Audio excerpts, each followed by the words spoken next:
There once was a man from Nantucket.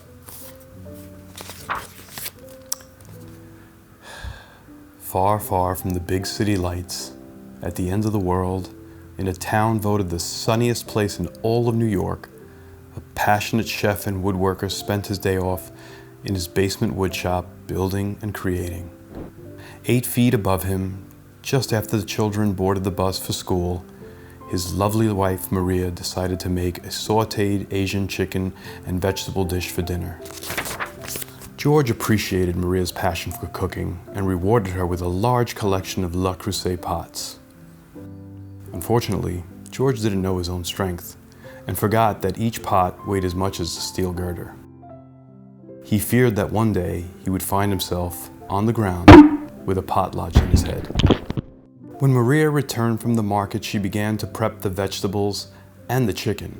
On the counter were lined up in military order strips of red bell peppers, crescent-shaped thin wedges of sweet Spanish onions, quartered organic mushroom buttons, thick matchsticks of carrots, diagonal slices of celery and sugar snap peas, just about in equal amounts. And next to the veggies was a pile of organic chicken thigh medallions sliced thin on the bias. Never wishing to squelch her creative process, George kept his distance, poking his head out of the basement now and again, keeping a pulse on her cooking progress. There was a difference between the way Maria cooked and the way George cooked. Maria was neat and tidy, while George needed a large group of ethnically diverse men and women to follow him around the kitchen with a bucket of cleaning solution. George lost track of time.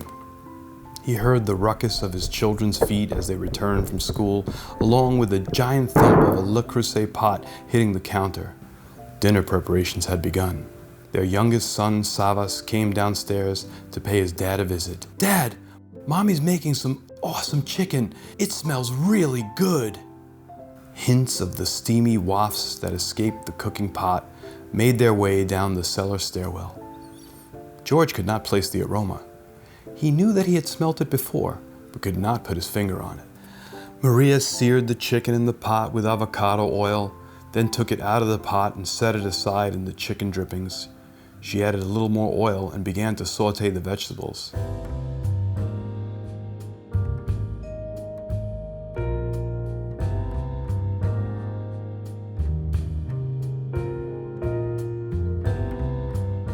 Once they were nice and brown, she added the chicken back in the pot, brought everything to a uniform temperature. Then Maria reached into the fridge and grabbed a $60 bottle of Chenin Blanc and doused it over the searing vegetables. On multiple occasions thereafter, George reiterated to Maria time and time again that it was unnecessary for her to use such an expensive wine for cooking. Now, before we can continue with our story, we need to familiarize ourselves with a character from a legendary cult classic known as Kung Fu Hustle. It's a cross between an Asian karate film, The Matrix, and Spinal Tap. Ki Yun is the actress that plays the role of the landlady. She has a secret supernatural yell called the Lion's Roar, where she can take out an army by releasing an ungodly loud screech. The landlady had nothing on Maria. From the basement, George heard the Maria roar. Savas tore down the basement stairs, half stripped of his tattered clothing, covered in what appeared to be soot. "Dad, come quickly! Mommy put chai latte in the chicken!" George ran upstairs. A panic-stricken Maria grabbed onto George's collar. "There is no way," she yelled, "no way that I'm gonna throw out $50 worth of vegetables that I've been chopping up since 12 o'clock. You've got to fix this." George was perplexed.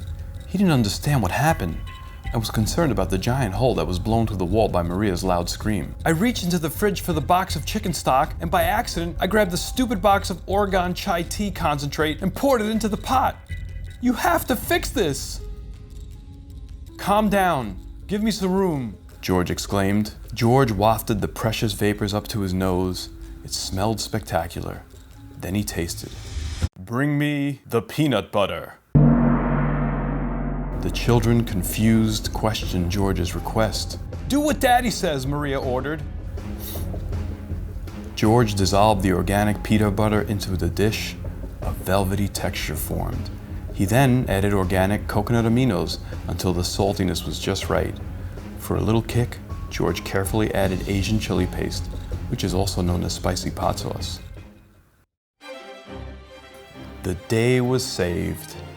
George ladled the new Asian Greek creation onto his konjac fettuccine noodles while the rest of the family enjoyed it over organic jasmine rice. From then on, it had become a family recipe.